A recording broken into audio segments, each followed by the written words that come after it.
Shalom Bapak Ibu Saudara semuanya. Kita semua mempunyai profesi yang berbeda-beda. Ada pengusaha, ada pegawai negeri sipil, ada pedagang, ada ibu rumah tangga, petani dan lain sebagainya. Namun kita sama-sama petani rohani yang dituntut untuk menabur.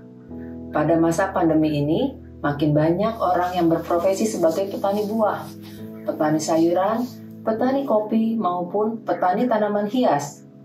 Ruang gerak yang semakin terbatas membuat kita lebih banyak menghabiskan waktu di rumah, sehingga mengisi waktu dengan berbagai hobi baru. Salah satunya bercocok tanam. Ada banyak petani sukses dan makmur karena berani menabur, dan itu membutuhkan waktu dan modal yang harus dikeluarkan. Kita pun bisa makmur dengan menabur. Mari kita baca bersama di 2 Korintus 9 ayat 6-11.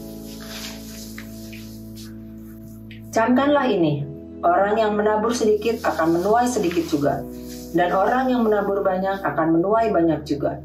Hendaklah masing-masing memberikan menurut kerelaan hatinya, jangan dengan sedih hati atau karena paksaan.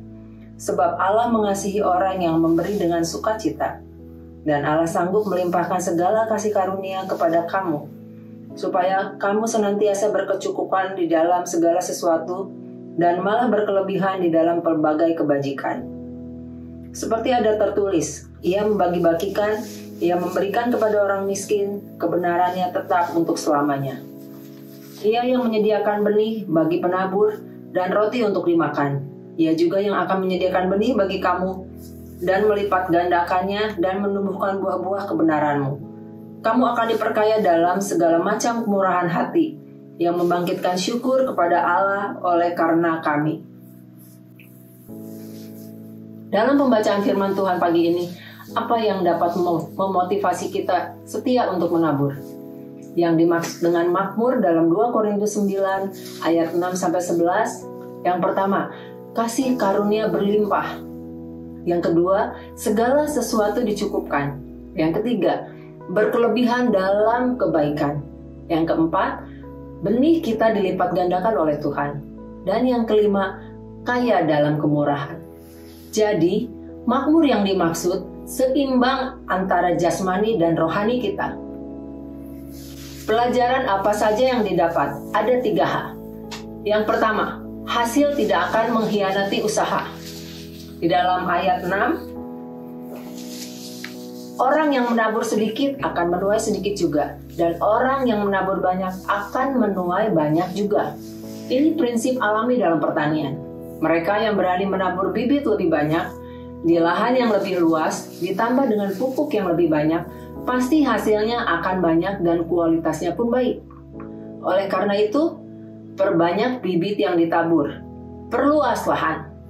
Perbanyak taburan saudara, perluas cakupan orang-orang yang saudara beri. Yang kedua, hati yang rela dan sukacita. Di dalam ayat yang ke-7 ada 4 sikap hati. 2 yang positif, yaitu rela dan sukacita. Dan 2 yang negatif, yaitu sedih dan terpaksa.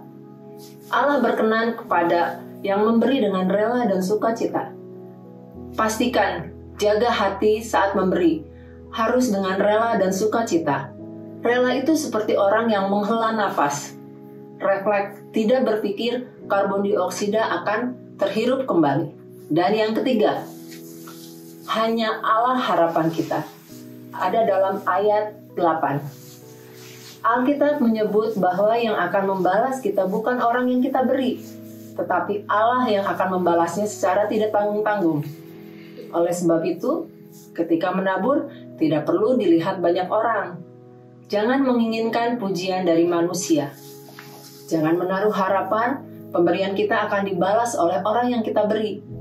Minta hikmat dan tuntunan Roh Kudus agar kita mempunyai motivasi yang benar dalam memberi di hadapan Allah.